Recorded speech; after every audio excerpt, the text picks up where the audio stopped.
शेषाचलम जंगल में बहुत सारे पक्षी रहते हैं। सभी पक्षी किसान हैं और सब्जियां उगाते हैं। सब्जियों को खरीदने के लिए एक डीलर भी था जिसका नाम था बॉबी। वो सभी पक्षियों से कम रेट में सब्जियां खरीद लेता था और बाजार में अधिक मूल्य में बेच देता था। बेचारे भोले पहले पक्षी कम दाम में उसे अपनी सब्जियां बेच देते और वो उन सब्जियों को अधिक मूल्य में बाजार में बेच देता था। और बॉबी इसी तरह से जंगल के सभी भोले भाले पक्षियों से कम रेट में सब्जियां ले लेता। ऐसे ही एक बार सब्जियों को बेचते हुए एक पक्षी ने कहा, बॉबी भाई, आप इतने कम रेट में हमसे सब्जियां ले लेते हैं। हमें कितने कष्ट से इनकी खेती करते हैं। कुछ तो फ़ायदा दो, मुझे ज़रा भी लाभ नहीं मिलता। कुछ तो सोचो इसमें। देखो, तुम किसान हो इसलिए तुम खेती करते हो। मैं बिजनेसमैन हूँ इसलिए लाभ का बिजनेस करता हूँ। अगर आज तुमने मुझे ये बैगन नहीं दिए तो कल तो ये ख़राब हो जाएंगे, सड़ जाएंगे। तुम्हारे पास बहुत कम समय है, सोच लो, जल्दी मुझे बेच दो। और ऐसे ही वो कंजूस बगुला सभी को डरा कर धमका कर कम रेट में सब्जियां ले लेता था और वो किसी के मेहनत के बारे में कुछ भी नहीं सोचता था।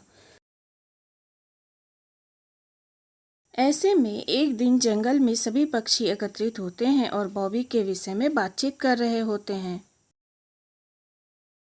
वो बॉबी हम लोगों से कम रेट में सब्जियां ले लेता है।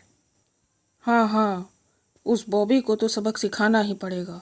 मैंने जंगल के बाहर एक पहाड़ पर ऋषि मुनि से बात की थी इस बारे में। उन्होंने बताया है कि इसका कुछ हल करना होगा। इस बार हमें अपने खेत में केवल नींबू ही उगाना है। हम केवल नींबू उगाएंगे, इससे हमें बहुत लाभ मिलेगा। सभी समझ गए ना? इस बार हम सब नींबू के पौधे लगाएंगे। ईगल की बातों को एक स्पैरो सुन रहा था और फिर वह बोलता है, अरे तुम्हें शर्म नहीं आती है क्या? अब तुम ऋषि मुनि की बातों पर चलने के लिए कह रहे हो हम नींबू के पौधे लगा लें। जरा बाजार जा कर के देखो, 10 रुपए में 20 नींबू मिलते हैं। ऐसे में वो बॉबी डीलर हमसे बहुत कम रेट में नींबू ले लेगा और बाजार में अधिक मूल्य में बेचेगा और फिर से लाभ में रहेगा। जरा सोचो इस बारे में। और ऐसे स्पैरो ने सभी के सामने उस ईगल को बहुत खरी खोटी सुनाई। उसी समय ग्रुप में से तोता बोलता है, अरे जरा सभी सुनो तो, हमें ईगल की बात माननी चाहिए। हम सभी हमेशा से ही सब्जी उगाते हैं, इसलिए वो बॉबी हम लोगों से लाभ ले लेता है और हम बहुत ही ज्यादा नुकसान में रहते हैं। इस बार हम सब नींबू के पौधे लगाएंगे। आप सभी ऋषि की बात को भले ही न मानो, पर मेरी बात तो मान ही सकते हो।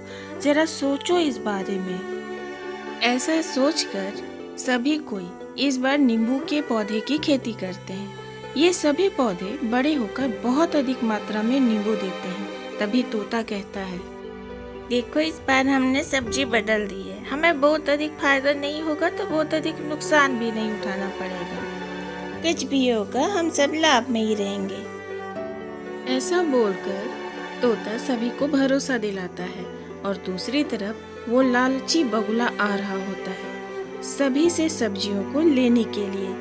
लेकिन वो इधर आकर क्या देखता है? केवल नींबू ही नींबू उसे दिखते हैं। यह देखकर वो आग बबूला हो जाता है और गुस्से में आकर वो बोलता है, अरे आप सभी पागल हो गए हैं क्या? ये क्या कर दिया? हाँ, खेत में सब्जियां उगानी थी और नींबू ही नींबू लगा दिए। इतने सारे नींबू कौन खरीदेगा आपसे? हाँ, सभी सारे नींबू सड़कर बर्बाद होकर फेंका जाएंगे और उसके बाद समझते रहना।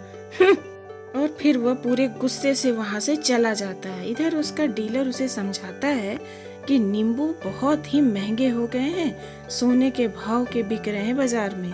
और बगुला फिर अपना दिमाग लगाता है, अरे वाह, क्या बात है! इन भोले भाले पक्षियों से, किसानों से तो मैं मिट्टी के भाव में ले लूंगा नींबू। और फिर वो वापस आता है, अरे हम तुम्हें नहीं बेचने वाले हैं, तुम जाओ यहाँ से। तुम हमसे कम दाम में खरीद करके अधिक दाम में बाजार में बेच देते हो और हमें नुकसान होता है। चलो जाओ यहाँ से। और फिर वो बगुला वहां से चला जाता है मायूस होकर। फिर ईगल कहता है, आप लोगों ने ऋषि की बात नहीं मानी थी ना। देखो अभी कैसे सोने के भाव हो गया है नींबू। और इधर दूसरी तरफ बगुला मूर्ख बन गया और वापस चला गया और सभी पक्षियों ने अपने नींबू को बाजार में अधिक लाभ में बेचा और बहुत मुनाफा कमाया। खुशी खुशी वापस जंगल की ओर।